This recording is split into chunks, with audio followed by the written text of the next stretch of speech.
আসসালামু আলাইকুম। আপনারা সবাই কেমন আছেন? আজকে আমরা শলা কচু দিয়ে চিংড়ি মাছ দিয়ে একটা নতুন রেসিপি রান্না করে দেখাবো। আসুন আমরা রেসিপিটি রান্না করি। 6 চামচ তেল দিয়ে দিলাম।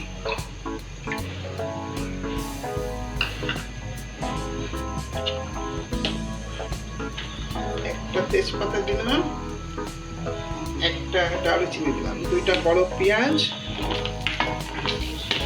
10টা লাল সবুজ কাঁচামরিচ দিলাম। আর এখানে হচ্ছে 5টা চিংড়ি মাছ দিয়ে দিলাম। আর 1 চামচ রসুন বাটা, 1 চামচ আদা বাটা,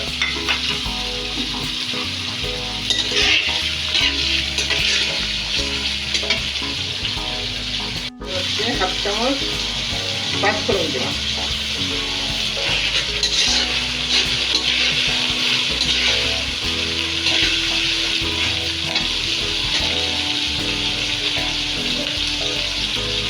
লবণ 1 চামচ,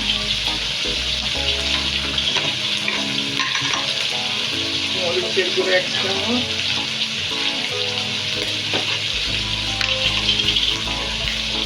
মাছের মশলা 1 চামচ,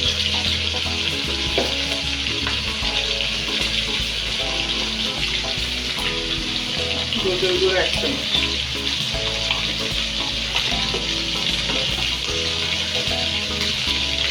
জিরা গুঁড়ো 1 চামচ,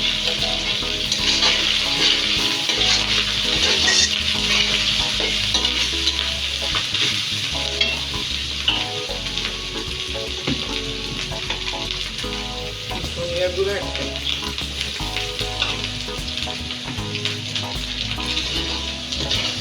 এখন আমরা কচুটাকে ধুয়ে সিদ্ধ করে তারপরে হচ্ছে এখন দিয়ে দিচ্ছি।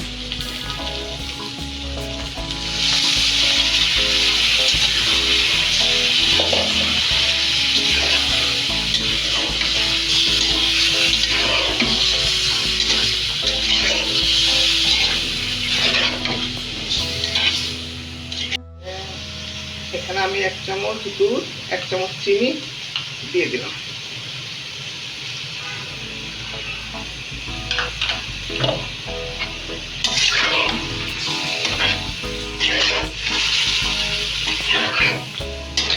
দুধ আর চিনি দিলে ফ্লেভারটা একটু চেঞ্জ হয়ে যায়।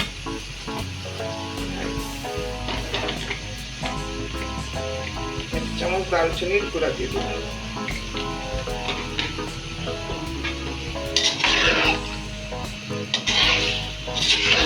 এখানে আমি কোনো পানি দেব না, যেহেতু আমি সিদ্ধ করে রাখছি।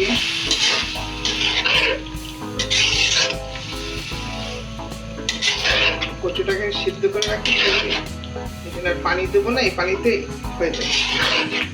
আমরা কতক্ষণ রাখবো? আধা ঘন্টা রাখলাম। তেল বেরিয়ে গেলে তারপরে নামাবো।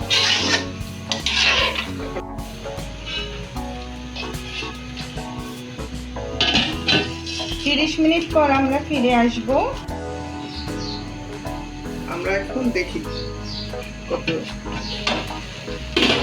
এই যে আমি যে কচুটা ধুয়েছিলাম, ধুয়ে পানিটা ফেলে দিয়েছিলাম, পানি যেটুকু বেরোচ্ছে ওইটা আবার পানি দেওয়া লাগেনি, এই পানিতে আমার কচু আলহামদুলিল্লাহ হয়ে গেছে।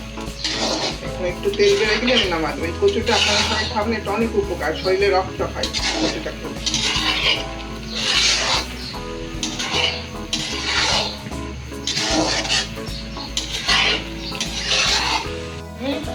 ভাজা জিরার গুঁড়া দিয়ে দিলাম, নামাই দেবো। কচুটা হয়ে গেছে, চুলাটা নিভে যাবে। গরম গরম শলা কচুর চিংড়ি মাছের রেসিপি।